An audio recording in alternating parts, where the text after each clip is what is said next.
오늘 하나님께서 주시는 말씀은 로마서 1장 1절에서 17절까지의 말씀입니다.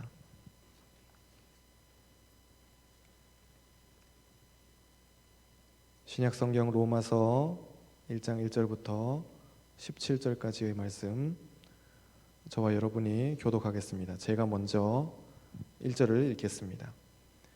예수 그리스도의 종 바울은 사도로 부르심을 받아 하나님의 복음을 위하여 택정함을 입었으니 하나님이 선지자들을 통하여 그의 아들에 관하여 성경에 미리 약속하신 것이라. 그의 아들에 관하여 말하면 육신으로는 다윗의 혈통에서 나셨고 죽은 자들 가운데서 부활하사 능력으로 하나님의 아들로 선포되셨으니 곧 우리 주 예수 그리스도시니라. 그로 말미암아 우리가 은혜와 사도의 직분을 받아 그의 이름을 위하여 모든 이방인 중에서 믿어 순종하게 하나니 예수 그리스도의 것으로 부르심을 받은 자니 로마에서 하나님의 사랑하심을 받고 성도로 부르심을 받은 모든 자에게 하나님 우리 아버지와 주 예수 그리스도로부터 은혜와 평강이 있기를 원하노라. 예수 그리스도로 말미암아 너희 모든 사람에 관하여 내 하나님께 감사함 너희 믿음이 온 세상에 전파됨이로다. 내가 그의 아들의 복음 안에서 내 심령으로 섬기는 하나님이 나의 증인이 되시거니와 항상 내 기도에 쉬지 않고 너희를 말하며 이제 하나님의 뜻 안에서 너희에게로 나 좋은 길 얻기를 구하노라. 내가 너희 보기를 간절히 원하는 것은 어떤 신령한 은사를 너희에게 나누어 주어 너희를 견고하게 하려 함이니 너희와 나의 믿음으로 말미암아 피차 안위함을 얻으려 하며 형제들아 내가 여러 번 너희에게 가고자 하는 것을 너희가 모르기를 원하지 아니하노니 이는 너희 중에서도 다른 이방인 중에서와 같이 열매를 맺게 하려 함이로되 지금까지 길이 막혔도다.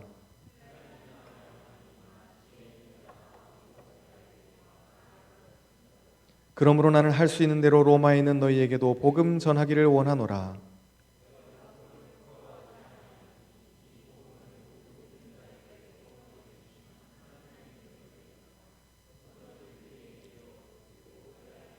다 같이 복음에는 하나님의 의가 나타나서 믿음으로 믿음에 이르게 하나니 기록된 바 오직 의인은 믿음으로 말미암아 살리람과 같으니라. 아멘. 네, 하나님께서 저와 여러분에게 은혜 주실 줄로 믿습니다. 우리 옆에 있는 형제 자매들 우리 친구들을 이렇게 축복하겠습니다. 하나님께서 지켜주십니다. 네, 여전히 혼란스럽고 또 어려운 때지만은 하나님께서 저와 여러분을 지난 한 주도 여전히 지켜주신 줄로 믿습니다. 지난주에 저는 잘 놀다 왔습니다. 한 주 휴가 갔다 왔습니다. 그래서 식구들하고 어디 뭐 멀리는 못 가고 잠깐 이렇게 쉬다 왔는데 그 주일 지나고 난 다음에 이제 월요일부터 쉬니까 그러니까 이제 어딜 가지? 그 생각을 주일 저녁에 한 거예요. 사실 뭐 아빠로서 그리고 남편으로서는 빵점입니다. 이게 보통 휴가 계획을 세워놔야 되는데 저한테는 아무런 플랜이 없었거든요. 이게 뭐 계획대로 되고 싶어도 플랜 자체가 없어가지고 어떡하지? 주일 저녁에 굉장히 걱정이었습니다. 이제 휴가는 코앞이고 애들은 막 잔뜩 기대하고 있고 아내도 어딜 가냐 뭐 이제 계속 묻고 있는데 다 계획이 있어. 좀 조용히 좀 해. 그러고 있다가 주일 저녁이 되니까 이제 심판의 날이 온 거예요. 뭐 지금 뭘 당장 예약한다 그래서 예약이 되겠어요? 어딜 갈 수 있는 것도 아니고 그랬는데 아버지하고 잠깐 통화를 하다가 그 지난 주간에 아버지도 생신이어가지고 잠깐 집에 갔다 왔었거든요. 그런데 가려고 이제 전화를 했던 차였는데 아버지가 내려오면 집에서 자지 마 그러시길래 아니 그럼 내려가서 보통 하룻밤 자고 이렇게 올라오든지 그 생각을 하고 있었는데 내려오면 집에서 자지 마라. 뭐 며느리도 우리 집에서 자는 게 뭐 그렇게 편하겠냐 그 이야기를 하시면서 아무리 잘해줘도 시부모는 시부모니까 그런 게 있겠죠. 좀 이제 아버지가 그러면서 너들 잘 수 있는데 준비해놨으니까는 와서 며칠 놀다 가 그렇게 이야기를 하시더라고요. 그래서 갑자기 이게 무슨 속으로 다행이다 집에 가서 큰 소리를 충분히 칠 수 있겠다 이 설교를 아내가 듣지 않기를 바랍니다. 집에 가서 충분히 이렇게 큰 소리 칠 수 있겠다 기쁜 마음으로 이제 고향에 갔었는데 아버지가 그런 거 잘 안 하시는 분인데 이번에 이제 저희 식구들 내려온다고 무슨 살림 욕을 할 수 있는 사람들 만나는 거, 어디 휴양지를 가도 사람을 다 만나야 되니까, 사람이 많고 그러니까 어디 별장같이 이렇게 되어 있는 건물에 뭐 8인용, 7인용 들어갈 수 있는 그런 데를 저희 식구들 이름으로 이제 며칠을 빌려놨더라고요. 그래서 낮에는 일어나가지고 이제 산이고 숲 체험할 수 있고 애들 놀이터도 있고 그래서 한 바퀴 돌고, 그리고는 점심은 내려가가지고 점심 먹고 저녁 찬거리 사가지고 올라와가지고는 저녁 거기서 해 먹고, 그리고는 이제 빗소리 들으면서 자고, 그걸 한 일주일 했더니만은 굉장히 이렇게 몸이 클린해지는 느낌이었어요. 굉장히 좋았습니다. 나중에 임원들만 데리고 한번 꼭 가보고 싶다. 김성호 집사님도 꼭 같이 가야 돼요. 근데 임원들 데리고 한번 꼭 같이 가보고 싶다라는 생각이 저절로 들 정도로 굉장히 좋았습니다. 잘 지내고 그렇게 왔었습니다. 아무것도 안 했어요. 정말 아무것도 안 하고 그냥 늦잠 실컷 자고, 알람도 하나도 안 맞추고, 그리고 늦잠 실컷 자고 일어나서 애들 데리고 산책 한 바퀴 돌고, 애들 숲에다 풀어놓으면은 자기들끼리 놀이터에서 놀고, 그러다 아내랑 같이 앉아가지고 뭐 이야기나 좀 하고, 그리고 내려가서 차 타고 내려가서 점심 먹고 뭐 이렇게 잘 보냈는데, 그걸 보면서 이제 묵상하면서 큐티하면서 생각했던 것이 무엇이었냐면, 나에겐 여전히 사랑이 없구나라는 그 저회개의 마음이었습니다. 사랑하면 여러분 준비하게 되어 있습니다. 우리 안에 정말 사랑이 있는지 없는지를 확인하려면은 내가 내 사랑하는 사람을 위해서 정말로 준비하는지 아닌지를 보아야 합니다. 우리 저를 따라서 같이 한번 해보겠습니다. 사랑하면 준비합니다. 오늘 말씀에서도 보면 하나님이 복음을 준비하셔요. 미리 예비하시고 택정하시고 부르셨다고 그렇게 이야기해요. 이 모든 단어들은, 단어의 차이들은 조금씩 있지만은 미리 준비한다는 공통점이 있습니다. 하나님이 바울을 부르셔요. 그런데 그분이 바울을 부르실 때 준비 없이 그냥 부르시겠습니까? 그냥 기분 나서 불러봤어, 이렇게 사람을 부르는 회사는 세상에 없어요. 너 불러봤는데 미안해, 너 자리가 없네, 그냥 집에 가라고 하는 그런 정신 나간 회사는 없습니다. 적어도 회사에서 사람을 부를 때는 그 사람에게 줄 자리를 다 준비해 놓고, 그 사람에게 줄 월급이 다 계산이 되어 있으니까, 그 사람에게 맡길 일이, 가치가 다 예비가 되어 있으니까 와서 우리 회사에 와서 이 일을 좀 해주시오라고 부르는 것이 정상입니다. 하나님이 바울을 부르실 때도 부르셨다고 바울은 그렇게 이야기해요. 그 단어는 철저하게 준비를 염두에 두고 있는 단어입니다. 하나님이 바울을 부르실 때 다 준비해 놓으셨어요. 만날 사람을 준비해 놓으셨고, 갈 곳을 준비해 놓으셨고, 할 일을 준비를 다 해주셨어요. 바울이 그냥 배 타고 갑니다. 바울에게 무슨 대단한 플랜이 있거나 어떤 지금처럼 인터넷망이 있거나 정보망이 있는 게 아니에요. 그는 그냥 배 타고 가요. 아니면 때로는 나귀 타고 가요. 걸어서 가고 어느 도시에 머물러요. 그 도시에 누가 있을지 알 수가 없어요. 알면 그렇게 바울이 고생하지 않았겠죠. 바울이 가는 곳곳마다 귀신같이 유대인들이 나타나가지고 바울을 돌로 치려고 하고 엉뚱하게 테러하려고 그러고, 그리고 바울을 이렇게 엉뚱하게 누명 씌워가지고 감옥에다가 넣어버리고, 그거 바울이 다 알고 있었으면 그럼 다 피합니다. 누가 자진해서 고생길로 들어가겠어요. 그런데 바울에겐 정보가 없었어요. 그럼에도 불구하고 하나님이 부르셔서 바울을 보내세요. 오늘 말씀에서는 두 가지가 다 나옵니다. 나를 부르셔서, 하나님이 나를 부르셔서 나를 보내셨다라고 할 때, 그것은 바울 자신이 자신의 정체성을 생각해 봤을 때, 나는 정말 하나님이 날 위해서 준비해 주셨구나라고 하는 그 은혜를 체험한 사람이라는 거예요. 우리 안에 사랑이 정말 있습니까? 저와 여러분 안에 정말 사랑이 있나요? 상대방이 느꼈을 때도 준비되지 않으면 감동이 없어요. 앞에 제가 잠깐 말씀드렸던 저 잘 논 이야기에서 미안한데, 임원 여러분들 할렐루야, 제가 나중에 꼭 데리고 갈 거예요. 근데 가서 재밌게 잘 놀고는 돌아오는 길에 아내가 그런 이야기 안 하는 사람인데, 정말 안 하는 사람인데, 빨리 집에 가고 싶다라든지 피곤해 뭐 그러든지, 아니면 이거 셋 중에 하나인데, 그런데 여보 또 가고 싶다 그러더라고요. 너무 재밌게 잘 쉰 거예요. 정말 아무것도 안 하고 그냥 책 보고 띵까띵까 하고 애들 낮잠 재우고 저랑 아내랑 둘이서 오붓하게 루미큐브 하고 뭐 이러고 놀았거든요. 되게 귀엽게 놀죠. 둘이서 부부가 앉아가지고 루미큐브 하고. 근데 그러면서 한 며칠 그렇게 쉬는 그것이 뭐가 있기 때문에 가능할까요? 준비해 놨으니까 가능한 거예요. 지금 같은 성수기에 그거 이렇게 예약해 놓는 그게 그 맨입으로 돼요? 그런데 아들 내외가 온다니까 준비해 놓는 그 아빠의 마음인 거예요. 뭐 시설이 대단한 게 있었겠어요? 아니요, 그냥 산중에 오두막이에요. 고립되어 있는 그냥 공간이고 새들이 좀 날아다니고 뭐 이런 곳이에요. 그런데 준비되어 있으니까 사람의 마음을 움직이는 것처럼 우리가 누군가의 마음을 움직이려면 우리는 그래서 준비해야 돼요. 목사는 그래서 준비해야 돼요. 늘 준비되어 있어야 돼요. 임원들은 늘 준비되어 있어야 돼요. 임원들이 늘 고민해야 되는 이유가 뭘까요? 목사가 늘 고민해야 되는 이유가 뭘까요? 늘 준비해야 되는 이유는 상대방을 감동시켜서 어떻게 해서는 하나님의 은혜의 자리로 데리고 나오기 위해서 그래서 준비해야 되는 거예요. 우리 안에 사랑이 없으면 그러면 그냥 대충 해 아니면 뭐 아무거나 먹어가 되어버리는 거죠. 그냥 라면 끓여 먹어 여기에 무슨 감동이 있겠어요. 라면은 맛있겠지만 오늘 같은 날씨에 라면은 맛있겠지만은 그래도 똑같은 라면이어도 여러분이 집에 돌아가기 전에 배고프다 자기야 우리 라면이나 끓여 먹을까? 라고 할 때 라면 먹고 갈래? 라면이나 끓여 먹을까? 라고 했었을 때 그때 집에 오는 시간에 맞춰가지고 라면을 끓여주는 그 정성이에요. 그 준비하는 마음이에요. 뭐 도착하면 끓이지 라고 하는 그것과 굉장히 작은 차이처럼 보이지만 사람이 감동하는 데는 많은 차이가 필요하지 않아요. 작은 차이입니다.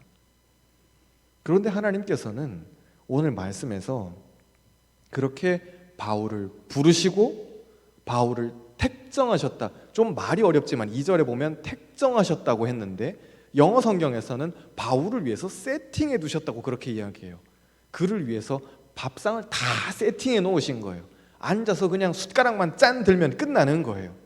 그를 위해서 택정하시고 약속하셨다고 그렇게 이야기합니다. 복음은 절대 우발적인 게 아니에요. 하나님의 기분 따라 하는 것이 아닙니다. 즉흥적으로 어떤 흘러온 그런 이야기들이 아니에요. 하나님이 이 카드 써보니까 안 되고 저 카드 써보니까 안 되고 그래서 에라 안 되겠다 그래서 내 아들을 보내야겠다 이게 아니에요. 처음부터 하나님은 차근차근 아들을 보내시기 위해서 그 아들을 준비시키고 우리를 위해서 최고의 선물이신 그 아들을 준비시키고 보내셨다는 거죠. 그러니까 예수님의 삶이 능력이 있는 거예요. 그분은 처음부터 내가 준비되었다는 것을 알고 있거든요. 아시잖아요. 우리도 마찬가지예요. 우리를 위해서 준비되신 예수 그리스도가 나를 위해서 오셨다는 것을 믿으면 알게 되면 나는 대충 살지 않게 돼요. 참 어려운 이야기지만 우리 대충 살면 안 돼요. 특히 예수 믿는 우리는 더 대충 살면 안 돼요. 왜 그럴까요? 하나님이 나를 위해서 준비해 주셨기 때문에 그래요. 그 은혜를 안다면 그럼 내가 어떻게 그냥 해 대충 먹어 라는 이야기를 어떻게 할 수 있겠어요? 하나를 하더라도 짜잔 이라고 할 수 있는 그 마음인 것입니다. 그렇게 우리가 씨를 뿌릴 때 하나님이 열매 맺게 하셔요. 내가 그렇게 삶의 작은 것까지도 하나하나 준비한다고 했었을 때 그거 나중에 누가 알겠습니까? 무슨 의미가 있습니까? 어떻게 될지 뭘 알고 그렇죠. 사실 복불복이에요. 어떻게 될지 알 수 없어요. 그런데 세상 사람들은 복불복이라 그러지만 믿는 우리는 영적인 눈을 떠서 봤었을 때 하나님이 섭리하신다는 것을 믿어야 돼요. 그게 믿음이 있고 없고의 차이예요. 믿음이 있다면 내가 뿌리는 이 씨앗이 지금 내 눈에는 보일까요? 안 보일까요? 안 보여요. 사실 그게 어떻게 열매를 싹을 터서 열매를 맺을지 난 잘 몰라요. 그런데 믿음이 있으니까 자라게 하시고 열매 맺게 하시는 하나님이 살아계시다는 것을 믿으니까 내 눈에는 안 보이지만 씨를 뿌리는 거예요. 그래서 믿음 있는 거예요. 아멘. 그런데 믿음 없다면 내 눈에 보이지 않으니까 뭐 뿌려도 자라지도 않고 이거 언제까지 기다려야 돼? 라고 하는 그 믿음인 것입니다. 없음이죠. 믿음 없음인 것입니다. 바울은 스스로를 가리켜서 예수 그리스도의 종이라고 이야기해요. 나는 그리스도의 종입니다 라고 그렇게 이야기합니다. 우리가 누군가의 아랫사람이 된다는 것은 별로 기분 좋은 이야기는 아니에요. 시키는 대로 해야 되고 내 자유가 제한이 되죠. 구속도 받습니다. 그런데 바울은 내가 예수 그리스도의 종입니다라고 하는 이 이야기를 굉장히 자랑스럽게 이야기해요. 하나님의 종이라고 하는 그것은 구약시대 때부터 내려온 굉장히 영광스러운 명찰이에요. 영광스러운 완장이에요. 세상의 관점에서 봤을 때 종이에요, 아랫사람이에요, 일꾼이에요 라고 하는 것은 기분 나쁜 이야기일 수 있고 내 자유가 제한되는 이야기일 수 있지만 그리스도 안에서는 똑같은 단어도 역전되어 버려요. 내가 정말 그리스도를 만났다면 그 단어는 역전됩니다. 내 슬픔이 변해서 기쁨이 되게 하시고 내 아픔이 변해서 행복이 되게 하세요. 정말 내가 행복한 건 뭘까요? 물론 아픈 거 나으면 제일 좋겠죠. 그런데 그리스도를 만났을 때 그 아픔이, 그 연약함이 오히려 더 강함이 돼요. 휠체어에서 일어나면 제일 좋겠죠. 그런데 일어나지 않고도 수많은 사람들에게 영향력을 끼칠 수 있는, 오히려 건강하게 잘 걷는 사람보다 더 강한 영향력을, 더 선한 영향력을, 더 멋진 영향력을 끼칠 때 그것이 바로 그리스도 안에서 역전되는 삶이에요. 예수 안 믿는 사람들이 똑같이 이야기하죠. 낮아지는 건, 혹은 내 걸 내주는 건, 내가 구속받는 건, 자유를 제한하는 거, 그거 어떻게 다 합니까? 라고 할 수 있는데, 깨알같이 광고 하나, Q&A 열심히 봐주세요. 여러분들이 보시고 구독도 좀, 웬만한 여러분들 다 구독 누르신 것 같아요. 그렇지 않고선 구독 수가 70명이나 될 리가 없는데, 그렇죠? 혹시 그렇죠. 구독은 한 번 누르면 끝이잖아요. 이게 조회수는 뭐 올릴 수 있을지 모르겠지만은 여러분들 다 들어오신 것 같아요. 감사해요. 그래서 덕분에 이거 같이 찍는 은서한테도 이야기 안 했는데 저기 특강 해달라고 연락이 왔어요. Q&A 잘 봤습니다. 목사님 저희 교회 와가지고 특강 좀 해주세요. 그래서 되게 이 초짜 강사가 되게 기고만장했어요. 휴가 중에 연락이 와가지고 드디어 나한테도 이게 연락이 오는 거라 특강 해달라고. 중고등부 애들 저기 하는데 예배 드리는데 와서 특강 해달라고 연락이 왔어요. 어떻게 할지 고민 중이에요. 근데 우리에게 주신 그 하나님의 마음을 한번 여러분들이 생각해 보시기를 바래요. 내가 낮아져요? 내가 모자라요? 내가 섬겨요? 그랬을 때 Q&A에서도 했던 이야기지만은 섬김은 하나님의 영광을 위해서 내 자유를 제한하는 거예요. 스스로 제한하는 거예요. 내가 제한당해서 제한하는 게 아니에요. 이건 사실 좀 억울해요. 좀 바보 같은 짓이에요. 그런데 나는 자유로울 수 있지만 스스로를 제한해요. 누구를 위해서? 더 연약한 이들을 위해서, 하나님의 영광을 위해서 나의 자유를 스스로 제한해요. 스스로 내려놓는 것은 얼마나 멋있어요. 여러분 억지로 내려놓지 마시기를 바래요. 누구한테 뺏기지 마시고 스스로 내려놓을 때 그게 정말 멋있는 그리스도인이에요. 저와 여러분이 가지고 있는 것이 있어요.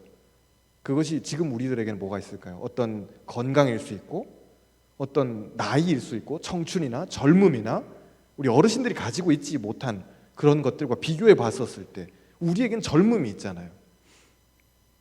여러분 그걸 나이 들어서 억지로 내려놓지 마시길 바래요. 젊었을 때 실컷 재밌는 거 나 하고 싶은 거, 뭐 공부하고 싶은 거, 놀러 다니고 싶은 거, 해외여행 뭐 다 하고 일하고 싶은 거 다 하고 돈 다 벌고, 그러고는 이제 은퇴할 때 다 돼가지고 주님을 위해서 하고 싶어도, 주님께서 쓰시고 싶어도 사실 제한이 있어요. 이미 건강도 20대와 70대를 비교해 봤었을 때 많은 차이가 있어요. 내가 머리가 돌아가는 것도 20대와 70대를 비교해 봤을 때 많은 차이가 있어요. 물론 연배가 있으신 분들도 하나님이 사용하시겠지만 우리의 때에는 우리의 때에 맞게 하나님이 쓰실 수 있도록 내가 나 자신을 내드릴 수 있는 거예요. 그럼 날 위해서 그거 쓰지 말고 좀 더 멋있게 한번 내려놔 보자는 거예요. 그게 바로 섬김입니다. 바울은 스스로를 종이라 그러면서 기뻐해요. 그게 어떻게 가능하겠어요? 하나님이 나를 부르셨다는 확신이 있기 때문에 가능해요. 임원 여러분들에게 하나님 특별히 더 은혜 주시기를 바랍니다. 마을장 여러분들도 하나님 특별히 더 은혜 주시기를 바라고, 우리 같이 예배드리는 성인분들 중에서도 구역장 권찰들도 하나님께서 은혜 주시기를 바라요. 내가 왜 존심 상해가면서 왜 전화해야 되지? 내가 왜 약 올라가면서 얘 왜 계속 비위를 맞춰줘야 되지? 왜 계속 교회 나오라고 이렇게 차 사주고 밥 사주고 왜 그래야 될까? 자괴감에 빠질 때가 있어요. 한두 번이 아닐 수 있겠죠. 그런데 나는 오히려 기뻐할 수 있어요. 왜 그럴까요? 주님께서 이미 나를 부르셨기 때문에 그래요. 그 정체성이 명확하게 잡혀 있다면, 그러면 나는 나의 자존심을 좀 내려놓을 수 있어요. 지난주에 전화해서 언니 갈게요. 안 왔어요. 그래? 뭐 한 주 더 해보지. 언니 죄송해요. 제가 지난주에 갑자기 바쁜 일이 생겨가지고 다음 주에 또 갈게요. 안 와요. 그럼 슬슬 이렇게 스팀이 올라오기 시작하죠. 얘가 날 놀리는 건가? 그럼에도 불구하고 셋째 주에 또 전화하는 거예요. 그냥 나 같으면, 그냥 여러분 같으면 하겠어요? 그럼 안 하죠. 이걸 한 번 해보고 안 돼요. 두 번 해보고 안 되면은, 여러분 두 번까지 해보고 안 되면은 그 일을 또 해요, 안 해요? 안 해요. 그게 정상적으로 사고하는 사람의 방식이에요. 그런데 우리는 자존심 내려가면서 또 하는 거예요. 또 전화 연락하는 것이고, 또 챙겨주는 것이고, 또 기도하는 겁니다. 왜? 나의 정체성이 뭐니까? 그리스도의 종이니까. 주님께서 먼저 나를 위해서 그렇게 하셨으니까 그런 거예요. 만약에 하나님이 나를 부르실 때 한 번 부르고 얘가 응답이 없네, 두 번 부르고 얘가 응답이 없네, 난 손해보는 장사 안 해, 그리고 주님께서 떠나셨다면 우리 중에 구원받을 수 있는 사람이 누가 있겠어요? 주님께서는 3번을, 내가 돌아올 때까지 4번을, 내가 돌아올 때까지 5번을, 20대 때 부르시고 내가 주님 싫어요 도망가 버리고 30대 때 또 찾으시고, 30대 도망가 버렸던 나를 40대 때 또 문을 두들기시고 50대에 찾아오셔가지고 기어코 주님의 것으로 만들어 버리세요. 주님이 그렇게 쉽게 포기하셨다면 우리 중에 살아남을 사람은 아무도 없어요. 주님이 그렇게 하셨기 때문에 그래 나도 해야지 라고 하는 그 애타는 마음이 우리 안에 회복되기를 바랍니다. 복음은 무슨 이야기냐면은 3절인데, 오늘 말씀에서 우리가 읽은 말씀 중에 가장 중요한 말씀 중에 하나입니다. 3절 말씀을 우리 같이 크게 한번 읽어보도록 하겠습니다. 2절입니다. 2절을 같이 한번 읽어보겠습니다. 시작. 이 복음은 하나님이 선지자들을 통하여 그의 아들에 관하여 성경에 미리 약속하신 것이라. 복음이라고 했었을 때 바울은 다른 이야기 하지 않아요. 뭐 긴 설명을 하는 것이 아니라 복음은 하나님의 선지자들을 통하여 그의 아들에 관하여, 복음은 그래서 예수의 이야기예요. 다른 이야기가 아니에요. 복음은 무슨 장황한 뭐 하나님이 세상을, 그 이야기가 아니에요. 그거보다 더 급하고 더 중요한 이야기, 예수의 이야기예요. 그래서 여러분들이 로마서를 한번 읽어보시기를 바랍니다. 처음부터 끝까지 로마서 1장부터 16장까지 좀 분량은 우리가 하루아침에 읽기엔 좀 부담스러운 양일 수 있는데 차분하게 하루에 한 장씩 읽으시면은 확실히 도움이 됩니다. 단어 자체가 좀 어려운 부분들이 있을 수 있어요. 그건 여러분들이 쉬운 성경이나 우리말 성경이나 뭐 다른 공동번역 같은 그런 성경들 인터넷에 찾아보시면 많이 있습니다. 그래서 하루에 한 장씩 한번 읽어보시길 바래요. 왜냐하면 로마서에는 복음의 핵심이 담겨있기 때문에 그래요. 예수의 이야기입니다. 성경 전체가 하나님이 하시는 구원의 이 이야기가 어떻게 작동하는지 그 메커니즘이 로마서 안에 다 담겨 있어요. 마치 복음을 하나의 기계처럼 생각한다고 했었을 때 기계가 움직이는 작동 원리가 로마서 안에 다 있습니다. 사람이 왜 죄인인지, 그리고 죄인은 왜 구원받아야 되는 것인지, 그리고 꼭 하나님의 아들이 이 세상에 오셔야 했던 것인지, 그리고 꼭 그렇게 십자가를 지셔야 했던 것인지, 좀 더 있어 보이는 방법도 있을 텐데 꼭 그렇게 무슨 도살장에 소같이 끌려가서 그렇게 죽으셔야 했던 겁니까? 라고 했던 그런 질문들까지도 다 있습니다. 로마서 안에는 다 있어요. 로마서만 읽어도 우리는 성경 전체가 무슨 이야기를 하는지 이해할 수 있습니다. 꼭 여러분들이 로마서를 한번 통독하시기를 바라요. 잠깐 돌발 퀴즈. 우리 지금 청년부 8월달 성경 뭐 읽죠? 자, 여러분 다시 집중하세요. 8월달 우리 뭐 읽죠? 네, 여러분 읽으시는 줄로 압니다. 네, 열심히 읽으시길 바라요. 다시 좀 크게 대답해 보시겠어요? 8월달 우리 청년부 성경 통독, 전교인 성경 통독하는 거 우리 뭐 읽나요? 네, 역대하입니다. 역대상 다음 역대하인데 크로니클스 왕들의 연대기예요. 구약에 있던 이스라엘과 유다의 왕들 연대기인데 왕들의 이야기인데 이야기 역사책처럼 이렇게 되어 있으니까 쭉 읽으시면 지루하지 않게 충분히 읽을 수 있습니다. 그래서 여러분들이 역대하 꼭 읽으시면서 질문도 많이 내시길 바라요. 바울은 예수님에 대해서 그렇게 소개합니다. 좌고우면하지 않아요. 좌지우지하지 않고 그냥 일자로 쭉 바로 갑니다. 로마서 1장을 딱 시작하자마자 마치 뭐 이런 거죠. 편지를 써요. 로마의 교인들에게 편지를 쓰는데 여러분 하이 예수님은 빡 이겁니다. 그냥 바로 가는 거예요. 로마의 교인들에게 인사하자마자 복음의 핵심은 내가 지금 이 편지를 쓰는 이유는 예수, 내가 선교를 하는 이유는 예수, 내가 사는 이유는 예수, 내가 복음의 이 사람으로 부름받은 이 이유는 예수 때문에 나를 변화시켜준 사람은 예수, 다 예수로 수렴해서 가장 중요한 예수의 이야기를 먼저 하면서 그렇게 치고 나가는 것입니다. 우리의 삶도 마찬가지예요. 어떻게 보면 우리의 삶에서 가장 붙잡아야 되는 핵심은, 가장 중요한 그것은 우린 다 알고 있죠. 머리로는 알고 있어요.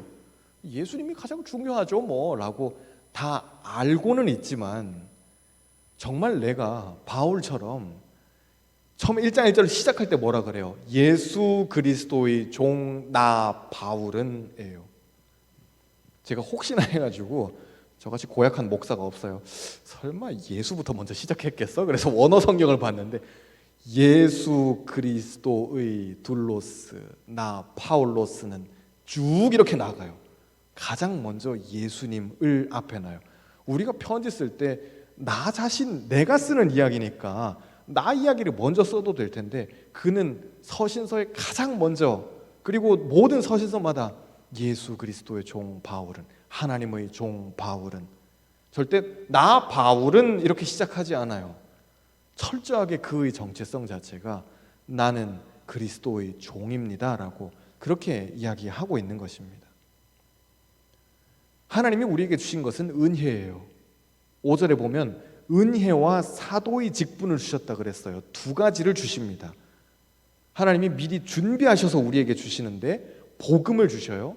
그 복음을 우리가 감당할 수 있도록 하시는 것은 무엇이냐면은, 저를 따라해 보겠습니다. 은혜, 그 다음 사명. 은혜와 사명을 주세요. 은혜만 주시고 하나님 너무 좋아요, 하나님 너무 좋아요 그러면 끝나는 것도 아니에요. 사명을 반드시 주셔요. 은혜 없이 그냥 사명만 주시지도 않아요. 이렇게 되면 사람이 퍼져요. 하나님은 우리의 연약함을 아셔요. 그래서 당근을 먹여가면서 일을 시키세요. 그런데 그 당근이 뭘까요? 우리가 먹을 수 있는 가장 달콤한 그 당근이 뭐겠어요? 우리가 누리는 은혜입니다. 하나님께서 우리에게 주시는 그 은혜예요. 그 은혜는 어디서 올까요? 우리가 말씀 보면서 누리는 그 은혜예요. 우리가 매일 기도하면서 묵상하면서 혹은 찬양 들으면서 받는 그 은혜예요. 그래서 매일 공급받으셔야 돼요. 우리 옆에 있는 형제자매들 이렇게 축복하겠습니다. 매일 큐티합시다. 다시 한번 매일 큐티합시다.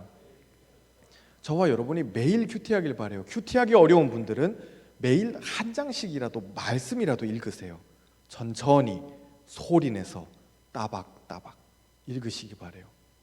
그냥 오늘 같은 경우도 로마서 좋잖아요. 집에 가서 주무시기 전에 드라마 보지 마시고 그 시간에 잠깐 로마서 1장 1절 한번 읽어보세요. 1장을 한번 읽어보시는 거예요. 여러분의 귀에 들리도록 해보시는 거예요. 왜냐하면 믿음은 어디에서 나니까? 들음에서 나니까.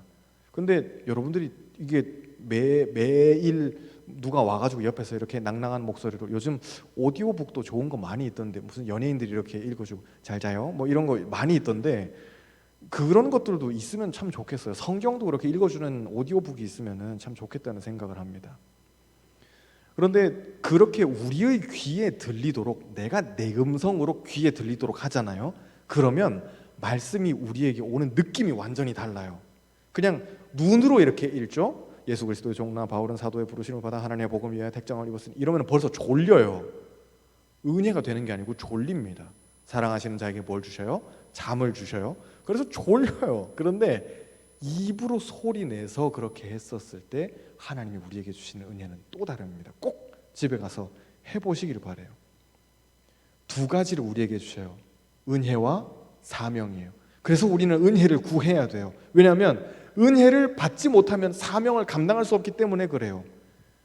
아무리 앞에서 목사가 여러분 사명을 감당해야 돼요, 그리스도인답게 살아야 돼요, 여러분 믿는 사람답게 살아야 돼요, 바르게 살아야 돼요, 반듯하게, 아무리 좋은 이야기 해도 사명의 이야기가 우리에게 와닿지 않는 이유는 뭘까요?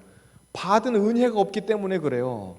그런데 하나님이 은혜를 안 주세요? 아니에요. 그분은 은혜를 반드시 주시는 하나님이에요. 그럼 결국 은혜를 받지 못한 내 문제예요. 아무리 가르쳐줘도 안 들으면, 안 들으려고 하면, 그러면 못 듣는 거예요. 모르는 거예요. 참 어려운 이야기예요. 저와 여러분의 마음이 하나님 앞에 열려 있기를 바랍니다. 그래야지 들을 수 있어요. 하나님은 씨를 뿌리세요. 그런데 그 씨를 맺는 밭은, 오늘 낮에도 이제 목사님도 이야기하셨지만, 그 씨가 열매 맺는 밭은 어떤 밭일까요? 좋은 밭이에요. 준비되어 있는 밭이에요. 우리의 마음이 하나님이 씨를 뿌리시지만은 돌짝밭 같고, 아니면은 가시덤불 같고, 무슨 길가 같고 이랬을 때 주인은 씨를 뿌리지만 그 씨는 열매 맺지 못해요. 그것까지는 하나님이 어떻게 하실 수 없어요. 내가 싫다는데 그걸 어떻게 하겠어요? 하나님은 끝까지 우리를 존중하세요. 기다리시는 하나님이시거든요. 내가 스스로 문을 열고 갈 때까지 기다리셔요. 바울은 그래서 예수 그리스도의 것으로 우리를 부르셨다고 6절에 보면은 그렇게 이야기해요. 너희도 그들 중에서 예수 그리스도의 것으로 부르심을 받은 자니라. 내가 부르심 받았는데, 부르심 받은 사람의 특징이에요. 내가 부르심 받았는데 그걸로 끝나는 것이 아니라 너희도, 내가 직장에서 만나는, 내가 학교에서 만나는, 내가 어떤 가정에서 만나는, 내가 만나는 믿지 않는 식구들 다 모두를 향해서 여러분도 다 하나님의 부르심을, 이미 초청장을 다 받은 사람입니다 라고 그렇게 이야기하고 있습니다. 여러분 이미 다 부르심을 받았어요. 목사의 입장에서 저는 여러분들이 충분히 가능성이 있는 공동체라고 생각해요. 공동체인 동시에 개인 하나하나가 가지고 있는 그 포텐이 보여요. 포텐셜리티가 보여요. 그 포텐이 무슨 재능이 있고 뭘 잘하고 그런 거 말고, 그런 건 여러분들 직장 가서 알아서 하시고, 하나님의 나라를 위해서 이 사람이 어떻게 쓰임 받을지가 보인다는 거예요. 그런데 그거 제가 이야기한다고 여러분들이 아시겠어요? 이해는 될까요? 혹은 제가 하라 그래서 여러분들이 하겠어요? 할렐루야. 믿음 좋은 여러분들은 할 줄로 믿습니다. 내년에 단기 선교 만약에 간다면은 단기 선교 갈 수 있기를 바랍니다. 제발. 크리스마스 때는 다 우리 마스크 다 이렇게 벗어던지고 마스크 다 졸업하고 기쁘게 파티하고 내년 여름 계획을 꼭 할 수 있으면 좋겠어요. 저는 매일 기도하고 있어요. 여러분 꼭 기도하셔요. 코로나가 오래 갈 거예요. 그렇죠. 오래 가는 거는 그건 냉정하게 받아들여야 돼요. 그런데 여러분 그거 기도하셔요? 하나님 이 마스크를 빨리 벗게 해주세요. 그거 기도하셔요? 정신을 번쩍 차리고 기도하셔야 돼요. 이게 마스크가 자연스러운 게 아니에요. 당연한 게 아니에요. 제가 참 가슴이 아픈 게, 아이들 데리고 이렇게 학교에 가잖아요. 어진이 데리고 아침에 로아를 데리고 학교에 가요. 어린이집에 간다고요. 그러면은 어진이는 아버지 닮아가지고 이게 영 머리가 안 돌아가요. 그러면 자기 혼자 신나게 이렇게 가방만 메고, 그리고 룰루 그러면서 문 밖에 나가요. 야 마스크 안 써. 그럼 마스크 맞다. 그리고 맨날 머리 북북 긁으면서 마스크 이렇게 뒤집어 쓰고 나가요 다시. 그런데 로아는 저를 안 닮았어요. 얘는 말을 못 하거든요. 어제 이제 처음으로 두 글자 도전해봤는데 잘하더라고요. 오, 이, 오, 가지, 가, 당근, 당, 뭐 이런 수준이에요. 근데 마스크는 정확하게 해요. 나가기 전에 자기 마스크 안 씌고 그냥 내보내잖아요. 가자 그러면은 엄마 아빠가 다 까먹는데 지가 이러면서 이 흉내를 내요. 저는 그거 보면서 너무 마음이 아파요. 이게 귀엽지만은 마음이 아픈 거예요. 언제부터 우리가 마스크 쓰고 나가는 걸 그렇게 당연하게 생각하는 세상이 돼버렸어요. 사실 아니잖아요. 여러분 외출을 하시는데 공기가 시원하면 뭐예요? 마스크 안 쓰고 나간 거예요. 오늘 미세먼지가 없나? 그게 아니에요. 마스크를 안 쓰고 나간 거예요. 우린 그거 기도해야 돼요. 하나님 빨리 다시 정상으로 돌아올 수 있게 해주세요. 자유롭게 전도할 수 있게 해주세요. 선교도 가게 해주시고 우리 마을 모임도 다시 좀 하게 해주세요. 이거 자리 띄우고 앉는 거 이거 그만하게 해주세요. 기도해야겠죠. 그렇지 않겠어요? 내년을 한번 생각해 봐요. 내년에 우리 같이 단기 선교 가요. 혹은 국내 선교 가요. 그리고 청년부터 사역들 해야 될 것들이 있을 거예요. 올해는 정말 그냥 정말 한 해 동안 우리 쉬면서 말씀 많이 보라고 하나님이 주시는 때라고 저는 생각해요. 여러분 말씀 많이 보셔요. 비대면이고 뭐 어디 갈 수 있는 것도 없고 할 수 있는 것도 없으면 앉아가지고 하나님하고 대면하시는 거예요. 그런데 이때가 끝나면 우리 또 다시 일해야겠죠. 다시 뛸 때 단기로 생각했을 때는 단기 선교지만 그때에 보이는 여러분의 포텐셜리티에서 10년을 봐요.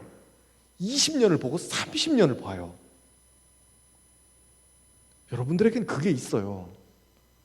참 희한한 공동체예요. 제가 많은 청년들 봤지만 여러분들 참 희한한 사람들이에요. 이 교회는 별로 희한하지 않아요. 우리 교회는 참 노멀한 교회예요. 참 노멀한 지역 교회예요. 그런데 우리 청년들은 진짜 희한해요. 제가 정말 많은 청년들 봤지만은 제 휴대폰 안에 저장되어 있는 청년들만 한 1,500명 돼요. 그런데 그 청년들과 여러분들을 비교해 봤었을 때 여러분들은 진짜 유니크해요. 정말 독특한 청년들이에요. 시키면 안 해요. 귀신같이 도망가요. 하자 그러면 맥 빠지는 소리예요. 그런데 예배는 따박따박 잘 나와요. 목사가 무슨 말 하는지 다 알아요. 그러니까 저는 더 열불이 나서 죽겠는 거예요. 그래서 저는 여러분들의 가능성을 봐요. 저는 여러분을 변화시킬 수 없죠. 그런데 제가 말씀드리는 주일마다 열내고 하는 이 모든 것들이 결국 하나님이 여러분을 부르신다는 이야기예요. 복음의 이야기예요. 예수님이 바울 처음에 딱 시작할 때 예수님이 복음 그리고 예수님 바로 들어가잖아요. 제가 여러분에게 드릴 이야기도 다른 이야기가 아니에요. 예수님이 여러분을 바꾸신다는 이야기예요. 예수님이 여러분을 할 수 있게 하신다는 거예요. 예수님이 여러분을 가게 하셔요. 인간 목사가 가라 그런다고 가요? 여러분 안 가요. 저 같아도 제가 청년이어도 이런 목사 되게 매력 없어요. 무슨 뭐 외모가 잘생기긴 했나, 뭐 말을 잘하긴 하나, 뭐 맛있는 걸 많이 사주긴 하나, 신방비 다 떨어진 것 같은데 큰일 났어요. 뭐 이러긴 하나, 뭐가 매력이 아무것도 없잖아요. 그런데 주님께서 부르세요. 그거 하나는 사실이에요. 제 진심을 담아서 여러분들에게 드릴 수 있는 한마디예요. 다 잊어버리셔도 좋은데 정말 다 까먹으셔도 괜찮아요. 괜찮은데 주님이 여러분을 부르시고 있다고요. 준비 다 되어 있어요. 여러분이 가겠다고 발사단추만 꾹 하고 누르면은 그러면 바로 여러분을 실은 로켓이 발사돼요. 오늘 2일이죠. 내일 그 발사했던 로켓 민간에서 발사한 로켓이 지금 대기권이 올라가 있어요. 정부 차원에서 무슨 군 위성 그런 게 아니고 민간에서 돈 들여가지고 발사한 위성이 지금 올라가 있어요. 사람이 2명 타 있어요. 내일 내려온대요. 발사단추만 누르면 내가 탄 로켓은 나를 싣고 내가 상상하지도 못했던 그곳으로 올라가는 거예요. 저는 여러분들의 미래를 봐요. 지금 여러분들이 예배당 앉아가지고 예배 드리고 아유 뭐 좋은 예배였다 굿 워십 그러고 집에 가버리고 뭐 이런 지금 20대 때 30대 때 말고 여러분이 진짜 하나님을 만나서 바울이 그렇게 했던 것처럼, 바울은 예수님을 만날 때, 다메섹에서 예수님을 만날 때 그리스도의 종으로 만나요. 예수님이 꽝 하고 그에게 나타나셨을 때 바울은 눈이 멀었어요. 예수 그리스도의 종으로 자기의 정체성을 완전히 새롭게 해서 만났다고요. 그리고는 다른 사람들에게 전할 때 어떻게 이야기하냐면 여러분도 그리스도의 종으로. 자기에게 그 체험이 있으니까, 와, 주님을 만난 그 체험, 나를 위해서 준비된 복음이 이렇게 크구나, 이렇게 엄청난 것이었구나, 나를 위해서 준비하신 능력이 엄청난 것이구나라는 것을 깨닫고 난 다음에, 체험하고 난 다음에 전해요. 여러분도. 그게 능력이에요. 저는 여러분이 그 능력을 가질 수 있으리라 확신해요. 지금 우리 숫자 뭐 100명도 안 되는 이 숫자인데 저는 여러분 이 교회의 미래라고 확신해요. 캐치프레이즈가 아니에요. 이건 무슨 걸개에 걸리는 그런 이야기가 아니에요. 듣기 좋은 이야기인데 제 진심이에요. 가망이 있어요? 아니요, 우린 가망 없어요. 여러분 혼자를 한번 생각해 보세요. 집에 가서 거울을 한번 보세요. 내가 무슨 교회의 미래를 책임질 만한 제목인가? 땡! 아니에요. 여러분 다 진작에 포기하시고 지지치시고 집에 가셔요. 무슨 여러분에게 교회의 미래가 있어요. 그런데 누가 하셔요? 하나님이 여러분을 통해서 하신다고요. 저는 그래서 하나님이 하시는 일에 밥숟가락 하나 더 얹고 있는 목사의 신분에서, 그리고 새벽마다 여러분을 위해서 기도하는 목사의 신분에서 그게 조금 더 보일 뿐이에요. 조금, 아주 조금 더 보일 뿐이에요. 그런데 그건 팩트예요. 제 무슨 의지도 아니고 저의 무슨 뭐 이런 정신수양 이런 것도 아니에요. 할 수 있다, I can do, 그게 아니에요. 사실이에요. 진짜 여러분이 가지고 있는 하나님 안에서의 그 부르심이 저에게는 보여요. 그건 사실이니까 제가 부인할 수가 없어요. 뭐 긴 걸 아니라고 하겠어요?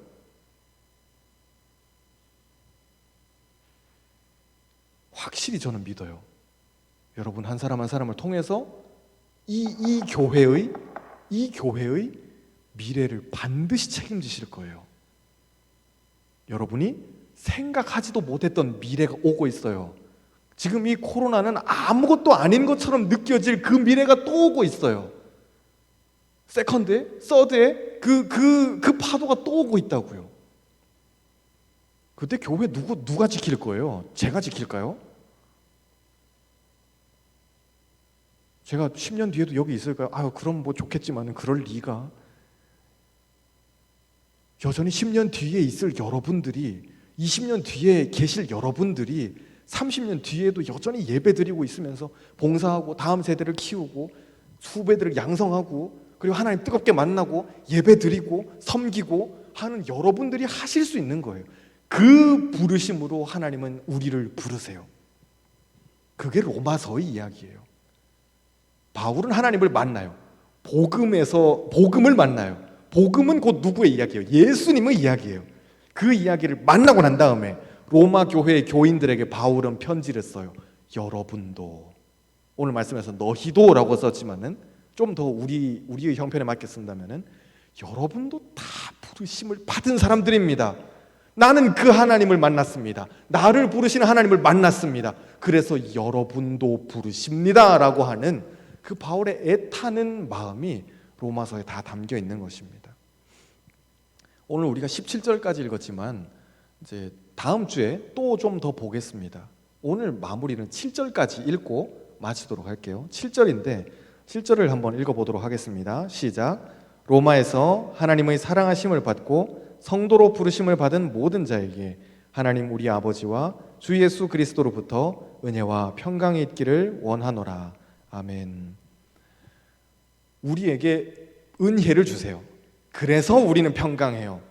나를 위해서 준비되어 있는 그 엄청난 그게 있다는, 제가 처음에 말씀드렸던 그거 여러분 기억나셔요?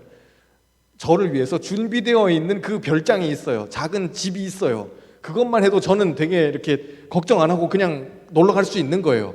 아니 근데 그 집이 뭐 대단해요? 사실 대단한 게 아니에요. 무슨 대궐 같은 집이 아니라 식구들 잠깐 머무를 수 있는 그런 쉴 수 있는 공간인데 그것만 해도 저는 든든해요.